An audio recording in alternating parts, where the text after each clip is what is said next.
성도 여러분, 오늘 본문에 등장하는 동방 박사가 몇 명일까요? 이렇게 질문을 하면 대부분 3명이라고 답을 합니다. 왜냐하면 동방 박사를 그린 그림이나 또 우리가 성탄절이 되면은 연극하지 않습니까? 그때 동방 박사가 3명으로 나오기 때문입니다. 동방 박사를 3명이라고 그러면 이렇게 생각하는 이유가 어디에 있냐면은 2장 11절 한번 보십시오. 집에 들어가 아기와 그의 어머니 마리아가 함께 있는 것을 보고 엎드려 아기께 경배하고 보배압을 열어 황금과 유향과 모략을 예물로 드리니라. 그래서 여기에 보물이 황금, 유향 그리고 모략이 나옵니다. 그래서 이 보물 하나를 3명이 각기 하나씩 드렸다. 이렇게 연상을 하는 것입니다. 하지만 오늘 본문 어디에도 동방 박사가 3명이다. 이러한 단어가 나오지 않습니다. 그래서 우리는 성경을 볼 때 이렇게 보다 더 면밀히 보아야 함, 이것을 느끼게 되죠. 그래서 우리는 오늘 이 본문을 이렇게 면밀히 보면서 보다 더 성경이 말하는 바 이것을 잘 들으려고 합니다. 동방 박사들이 예루살렘에 이르러 사람들에게 2장 2절로 물었습니다. 유대인의 왕으로 나시니가 어디 계시냐? 우리가 동방에서 그의 별을 보고 그에게 경배하러 왔노라. 이렇게 말을 했습니다. 박사들은 유대의 왕 이렇게 묻지 않고 유대인의 왕 이렇게 묻습니다. 유대의 왕은 지리적, 영토적 이러한 개념이고 유대인의 왕은 민족의 개념이고 그리고 어떤 하나님의 백성이라는 이러한 의미를 담습니다. 지금 이 유대 지역을 다스리는 왕은 로마 황제 위임을 받은 헤롯 대왕입니다. 그런 헤롯 대왕 앞에서 유대인의 왕이 어디에서 나셨느냐 이렇게 묻는 것이에요. 이것은 지금 헤롯 대왕을 은근히 인정하지 않는 것이고 앞으로 이 지역을 다스리게 되는 왕은 유대인의 왕으로 나십니다. 이러한 의미를 담습니다. 그러니 이 말을 듣고 헤롯 대왕과 그리고 예루살렘에 있는 모든 사람들이 놀랐겠지요. 그래서 2장 3절 보십시오. 헤롯 왕과 온 예루살렘이 듣고 소동한지라. 그리고 이거를 그냥 어떤 소문을 듣고 온 것이 아니라 하늘에 유대인의 왕으로 나신 이를 나타내는 별을 보고 왔다 이렇게 표현했어요. 그 당시는 어떤 천문학적 징조 이게 매우 중요하지 않았습니까? 그러므로 큰 소동이 날 수밖에 없었습니다. 헤롯 왕은 모든 대제사장과 백성의 서기관들을 모아 그리스도가 어디서 나겠느냐라고 물었습니다.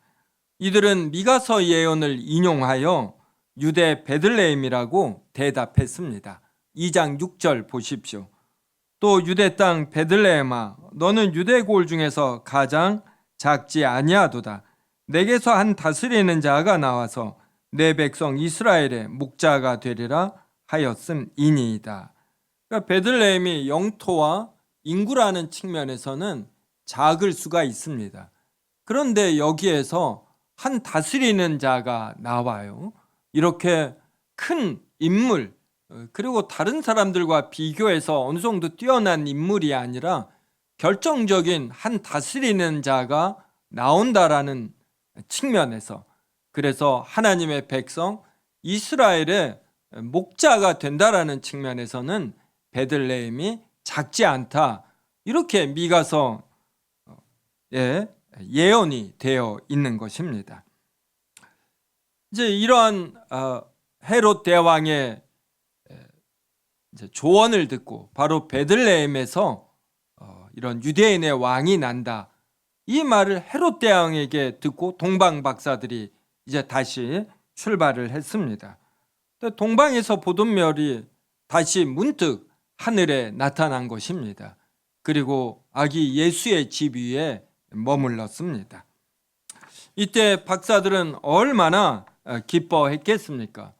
동방에서 보던 별이 갑자기 사라졌다가 예루살렘에 도착해서 자신들이 찾아왔던 그 유대인의 왕, 이것은 거짓이 아니라 이들이 믿는 여호와 하나님이 말씀하여 준 성경책에 기록된 것임을 확인해서 기뻤고, 그리고 자신들을 인도하던 별이 다시 나타난 것을 인해서 매우 기뻤고, 그래서 자신들이 선택한 것이 옳았다라고 확신하게 되었습니다. 동방 박사들은 왜 먼 곳에서 그렇게 많은 비용과 그리고 노력을 들이며 이 예루살렘까지 별을 보며 찾아왔을까요?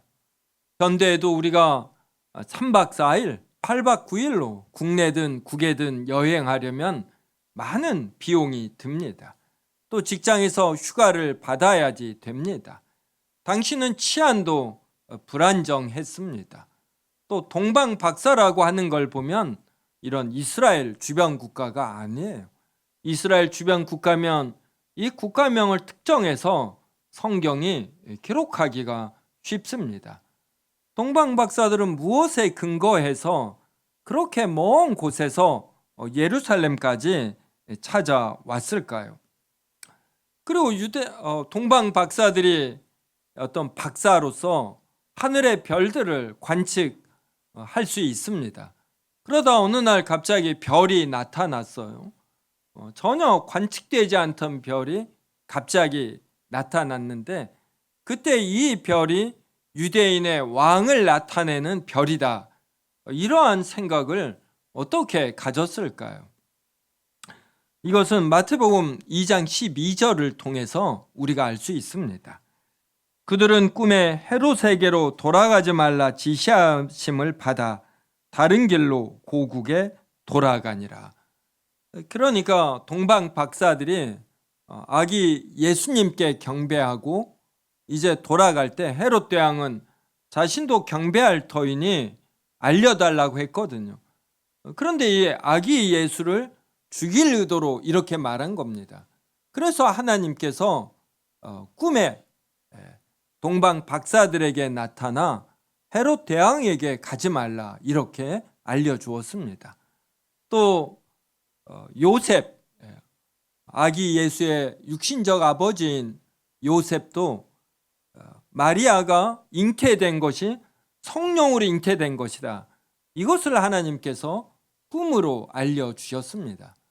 그래서 하나님은 동방 박사들에게도 꿈을 통해서 알려주시고, 그리고 이 꿈에 대한 어떤 징조로서, 확인의 표시로서 하늘에 이러한 별을 또 보여주셨습니다. 그래서 동방 박사들은 이렇게 하늘에 나타난 별, 꿈을 통해 알려주신 특별한 이러한 계시의 내용, 이것을 인해서 그렇게 먼 거리임에도 불구하고, 그리고 상대적으로 치안이 불안함에도 불구하고 이렇게 보배를 갖고서 유대인의 왕을 찾아 출발한 것입니다. 동방 박사들이 꿈을 통해서 하늘에 나타난 별이 유대인의 왕이라는 것을 계시를 받았을 때 이들이 받은 감동과 기쁨, 그리고 충격은 얼마나 컸겠습니까? 사람들은 각자 직업을 갖고 나름 인생을 살면서도 늘 마음 한켠에는 영원에 대한 향수가 있습니다. 그리고 이 세상이 어떻게 시작이 되었고, 그리고 어디로 갈 것인가라는 이런 궁극적 원인과 끝에 대해 관심이 있습니다. 이러한 동방 박사들에게 하나님께서 계시하여 준 것입니다. 유대인의 왕이 단순히 유대 민족에 한정한 왕이 아니라 이 세상을 이런 다스리시는 왕이라는 이러한 것을 직감하는 것이고, 그래서 자신들이 인생을 살며 가졌던 궁극적인 질문들에 대한 이러한 답을 얻는 것입니다. 이러한 감동과 충격과 깨달음이 있기 때문에 그렇게 먼 곳에서 황금, 유향, 모략을 갖고 이 유대인의 왕, 지금 정권을 잡은 것도 아니에요. 그냥 아기에 지나지 않는데도 경배하러 온 것입니다. 그런 충격과 감동으로 시작하고 유지된 여행이었기 때문에 이들은 예루살렘에 도착했을 때 유대인의 왕으로 나신 이가 어디 있느냐, 우리가 동방에서 그의 별을 보고 그에게 경배하러 왔노라, 이렇게 말을 했습니다. 헤롯 대왕 앞에서도 동방 박사들은 확신을 갖고 이렇게 말했습니다. 그때 헤롯 왕이 모든 대제사장과 서기관들을 모아놓고 그리스도가 어디서 나겠느냐, 이제 이렇게 물었습니다. 헤롯 대왕은 베들레헴이란 말을 들었습니다. 그러자 헤롯 대왕은 동방 박사들을 불러서 가만히 이 별이 나타난 때를 자세히 물었습니다. 그런 후에는 그들을 베들레헴으로 보내면서 2장 8절로 말을 합니다. 가서 아기에 대하여 자세히 알아보고 찾거든 내게 고하여 나도 가서 그에게 경배하게 하라.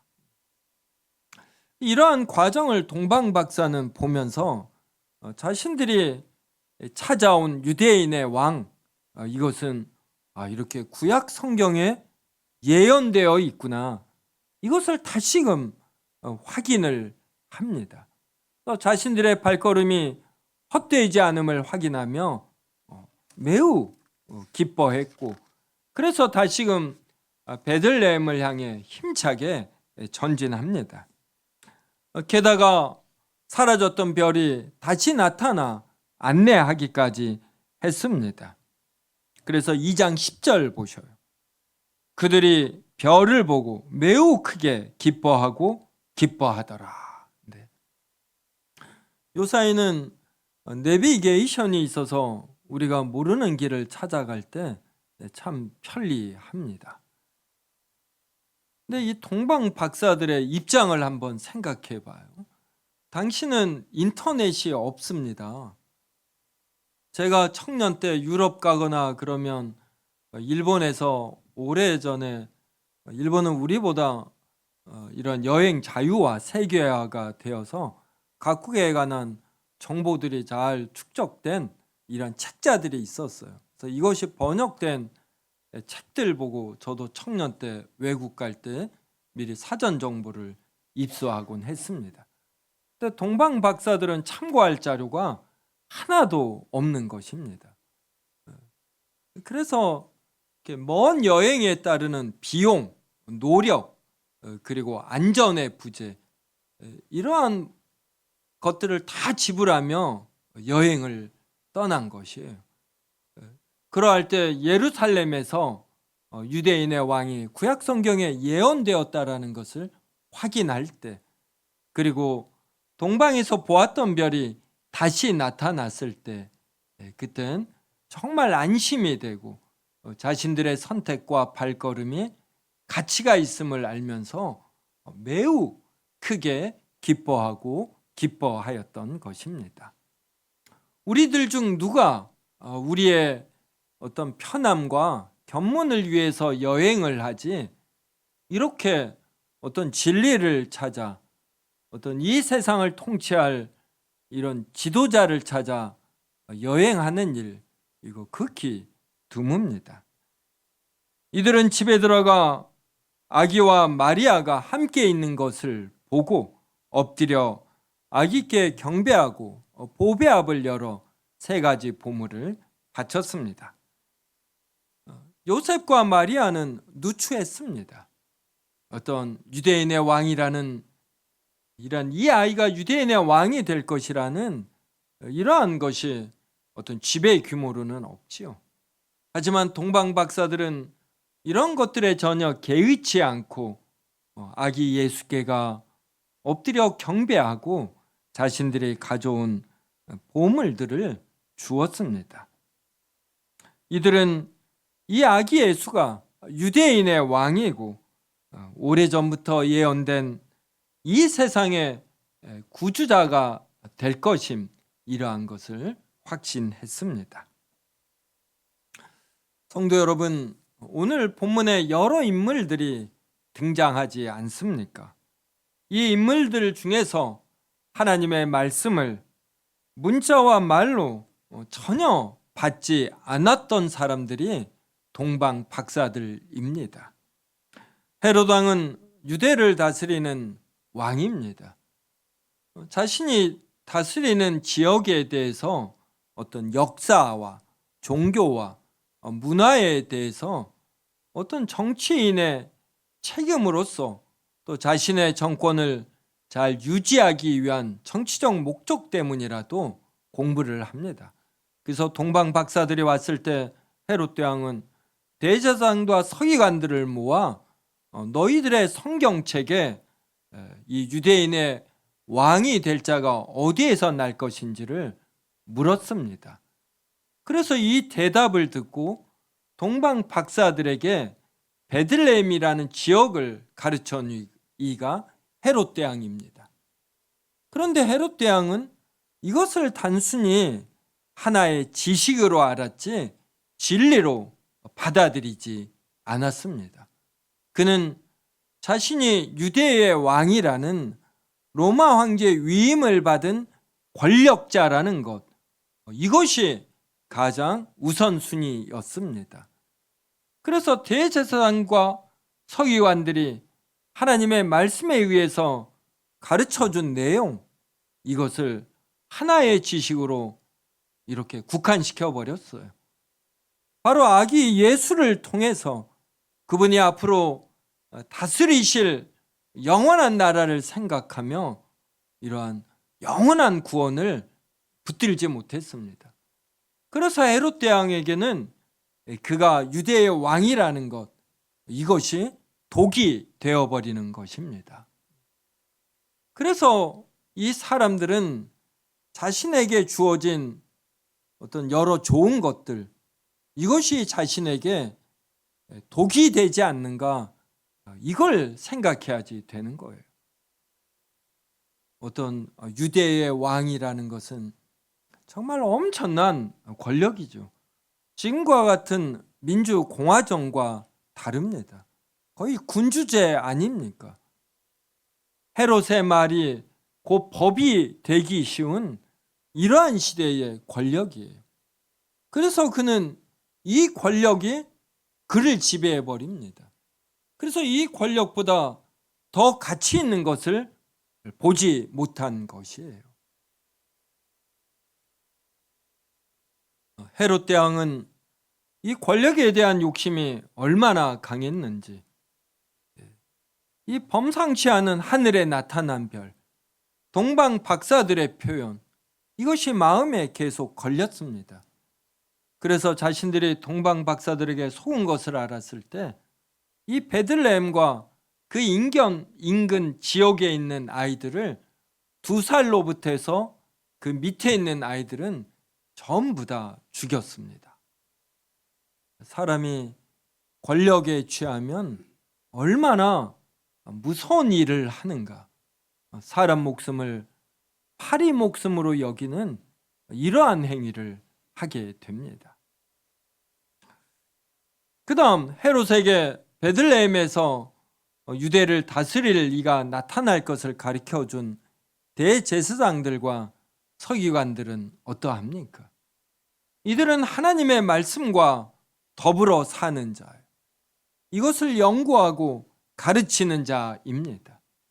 그래서 베들레헴에서 태어나는 아이가 바로 그리스도이란 것을 압니다. 하지만 그들도 동방 박사처럼 진정으로 베들레헴에서 태어난 아이를 찾으려는 마음이 없었고 찾아서 경배하려는 마음이 없어요. 그들에게도 대제사장 직분과 서기관 직분, 이것이 독이 되어버린 것입니다. 진리를 두고도 지금 현재의 자신의 생업, 현재의 자신의 삶의 기반, 이게 더 중요한 것이에요. 그 다음 예루살렘 주민들은 어땠습니까? 우리가 본 것처럼 2장 3절 보면 헤롯 왕과 온 예루살렘이 듣고 소동한지라. 예루살렘 주민들이 이 소식을 들었습니다. 그런데 그들 동안 자신들의 현재의 삶의 상황, 여기에 빠져버리는 것이에요. 모든 시대, 모든 지역은 매일매일의 삶이 있습니다. 여기에 대처해야지 돼요. 그리고 자신들이 이루고 싶은 어떤 꿈들이 있습니다. 이게 너무나 중요하게, 긴급하게 여겨지면서 정말 가장 중요한 영원한 진리, 이것은 우선 순위에서 대폭 밀리거나 아예 무시되어 버립니다. 그런데 하나님의 말씀을 전혀 들어보지도 않은 동방에 사는 박사들은 진리를 본 것입니다. 이것은 구약 시대에 마태복음 1장에 나오는 이 족보, 이들이 전부 다 여호와 하나님과 예수 그리스도를 믿은 것이 아닙니다.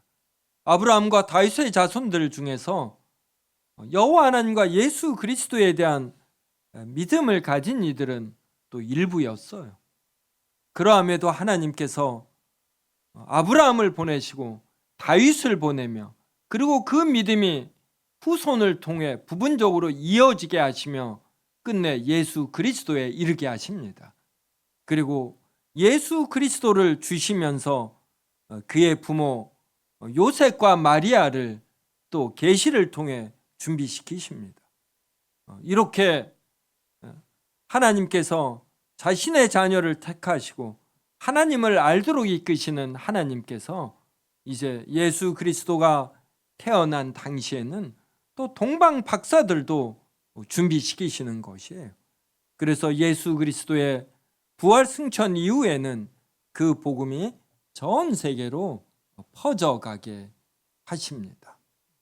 그래서 어느 시대, 어느 지역이나 이렇게 진리를 목말라 하고, 그래서 하나님을 이런 추구하는 자에게는 또 하나님께서 어떤 주인의 상에서 그 떨어지는 이 부스러기, 이러한 것을 준비시키고 이렇게 주시는 것입니다. 동방 박사들이 이렇게 찾아와 경배한 것은 앞으로 예수 그리스도에 대한 복음이 예루살렘과 온 유대와 사마리아를 넘어 전 세계로 퍼져 나갈 것. 그때 이방인들 중에서 이 진리를 알고 이것이 가장 귀한 보물인 줄 알고 자신의 모든 것을 팔아 이것을 사는 자들이 있다라는 것, 이것을 오늘 본문이 보여주고 있습니다. 성도 여러분은 현실의 무게에 얼마만큼 또 짓눌려 있고 얼마만큼 자유로운지 모르겠습니다. 우리 신약 백성은 구약 시대 백성보다, 그러니까 오늘 본문에 나오는 헤롯 왕이나 대제사장과 서기관들이나 또 예루살렘에 있는 주민들보다 더 풍성한 계시가 담겨 있는 신약 성경을 갖고 있습니다. 그래서 우리는 더 풍성한 계시를 가진 자로서 어떻게 사는 것이 영원한 삶에서 가치가 있는 것인가, 이것을 꼭 붙들어야 합니다. 현실은 늘 여러 문제가 있기 마련인 것이에요. 우리가 이 땅에 사는 한 중력을 벗어날 수 있습니까? 늘 중력하에서 사는 것이에요. 이 이야기는 우리가 인생을 살면 기쁜 일, 슬픈 일, 좋은 일, 힘든 일 반드시 있기 마련이라는 것입니다. 우리는 이것을 해결하기 위하여 있는 것이 아니라 그냥 이런 현실 하에서 여호와 하나님을 추구하는 것입니다. 이 우주인들이 우주선을 타고 중력을 벗어나 이러한 우주 정거장에 있으면 중력을 벗어나니까 좋을 것 같지요. 그 무중력 상태에서는 운동도 안 된다고 합니다. 중력이 없으니까.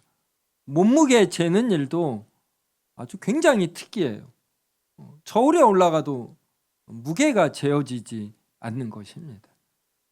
그래서 우주정거장에 한 달, 두 달 있다 온 우주인들이 이 땅에 도착했을 때 모습이 어떠합니까?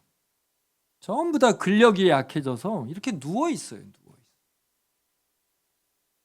이 중력이 있기 때문에 오히려 이 땅에 사는 우리가 나름의 질서가 있고 그 하에서 우리가 또 튼튼해지고 그렇습니다. 현실의 삶에 있는 여러 어려운 것들, 이러한 것들이 우리를 힘들게도 하지만 이것을 인해서 우리는 또 튼튼해지고 건강해지고 이러는 것이에요.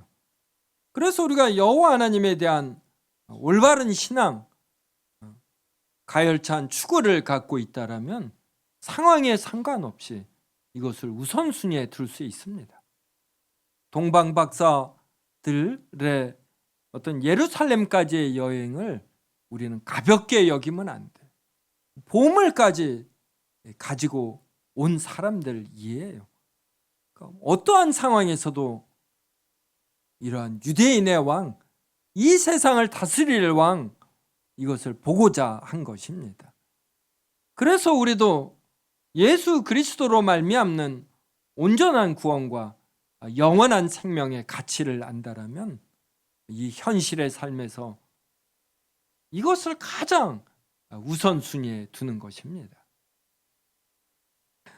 마태복음 2장 13절부터 16절 저와 한 절씩 읽겠습니다.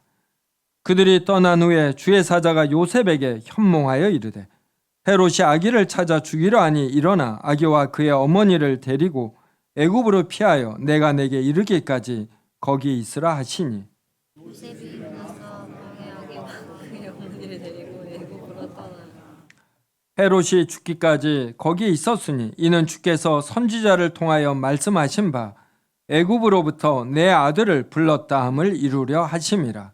이에 헤롯이 박사들에게 속은 줄 알고 심히 노하여 사람을 보내어 베들레헴과 그 모든 지경 안에 있는 사내 아이를 박사들에게 자세히 아뢰고 그때를 기준으로 하여 유출로부터 그 아이를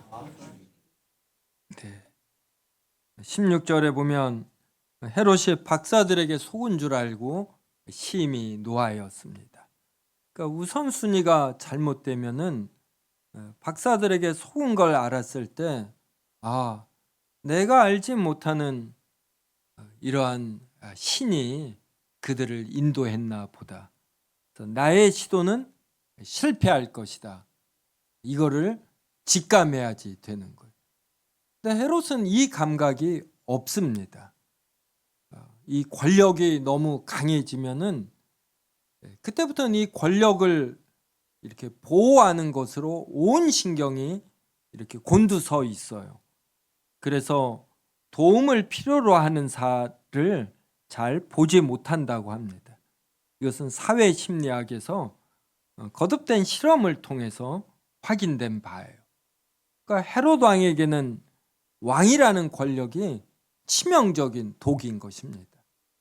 그래서 속은 것을 알았을 때 우리 같으면 나의 시도는 실패할 것이다. 이거를 깨달아야지 됩니다. 그런데 그는 오히려 심히 노해요. 심히. 그래서 평상심을 잃어버려서 얼마나 잔인해지냐면 2살부터 그 아래로 베들레헴과 그 모든 지경 안에 있는 사내 아이를 죽여버립니다. 사람이 얼마나 잔인해지는가 압니다. 그래서 우리는 자신이 이 올바른 감각을 유지할 수 있는 범주 내에서만 이런 돈과 권력을 가져야지 됩니다. 이 범주를 넘는 건 이게 절대로 축복이 아닙니다. 그래서 여러분 기도할 때 꼭 내가 통제할 수 있는 범주 내에서만 돈을 벌고 사회 지위가 올라가게 해달라고 그렇게 기도하시기 바랍니다. 자, 그렇다면 요셉과 마리아는 어떠했을까요? 이 요셉과 마리아 부부의 감각을 봅시다. 2장 13절에 보면 주의 사자가 꿈에 또 나타났어요. 애굽으로 피하라 이럽니다. 헤롯이 아이들을 죽이니까.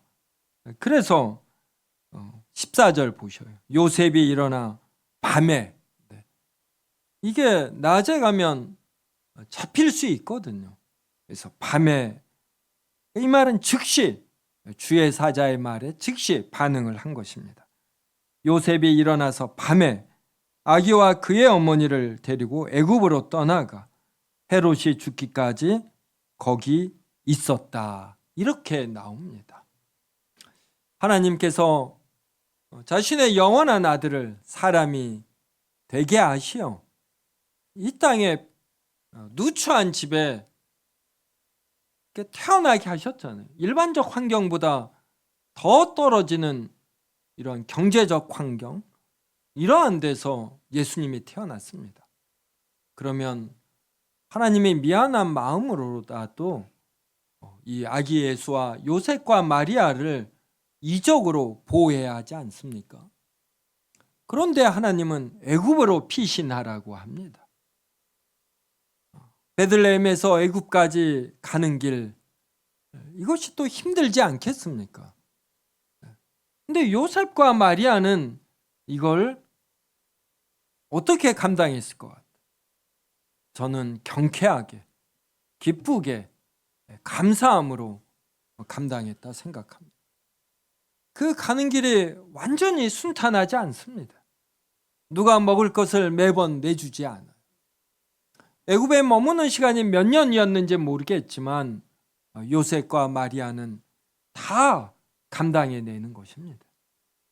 이게 신앙인의 삶이에요. 여호와 하나님을 추구한다고 해서 모든 것이 만사형통하지 않습니다. 어떤 땐 만사형통합니다. 하지만 어떤 땐 이렇게 밤에 몰래 피신해야지 돼요. 애굽에는 교제권이 없습니다. 같이 예배하며 은혜 받을 수 있는 이런 수단이 없는 것이에요. 그런데도 요셉과 마리아는 다 견뎌내는 것이고, 성경을 보면 예수님이 키가 자라고 또 그에 따라 마음이 자라지 않습니까? 요셉과 마리아는 하나님의 말씀을 또 아기 예수께 가르치는 것입니다. 그 기간 동안에 동방 박사들이 준 황금과 유향과 모략을 팔았을 것이다. 저는 이렇게 생각합니다. 이게 하나님의 섭리이지 않는가 싶고, 요셉과 마리아는 이것을 팔면서도 기쁘게 애굽의 생활을 감당해내는 것이에요. 성도들께서도 어떤 신앙인의 삶을 삽니다. 그렇다고 해서 만사형통하지 않습니다. 요셉과 마리아처럼 밤에 어딘가로 피신해야 하는 일이 있고, 또 신앙 생활을 인해서 오히려 어려울 때도 있는 것이에요. 요셉과 마리아가 자신들의 애굽의 피난길과 그곳의 생활을 비루함과 비참함으로 여기지 않고 기쁨으로 잘 견디고, 주의 사자가 다시 돌아오라고 할 때 기꺼이 또 기쁨으로 돌아오듯, 우리도 우리의 일상의 삶을 이렇게 경쾌하게 그리고 감사하며 만족히 여기며 감당할 수 있어야 합니다. 우리 신앙생활의 가치와 보람은 현재 나의 생활이 만사형통되는가 여기에만 있지는 않아요. 하나님은 우리를 지키시고 보호하시기 때문에 우리의 삶이 잘 돌아감이 있습니다. 그런데 때로는 힘든 때도 있어요. 그래도 우리는 여호와 하나님을 추구하는 자체, 하나님께 예배하고 하나님의 말씀을 배우고 이것을 아는 교인들과 같이 교제하는 것, 여기에 우리는 큰 가치를 부여하는 것입니다. 우리의 참된 기쁨과 만족은 다른 데 있는 것이 아니라 여호와 하나님을 아는 그 자체에 있는 것이에요. 이것을 아는 성도들과 교제하는 것에 있고 내가 하나님을 더 알아가는 것, 여기에 있는 것입니다. 우리는 절대로 헤롯 왕처럼 그 권력을 인해 또 제재상과 서기관들도 그 성경 지식을 올바로 사용하지 못하는데 우리는 이런 자들이 되어서는 안 되고 동방 박사들처럼 온전한 구원과 영원한 진리를 인해서 자신이 가진 많은 것들을 바치며 여호와 하나님을 추구하는 그러한 이들이 되어야 합니다. 우리 성도들이 서로 격려하고 세우며 이 신앙의 길 더욱 기쁘게 걸어갈 수 있기를 주님의 이름으로 기원합니다.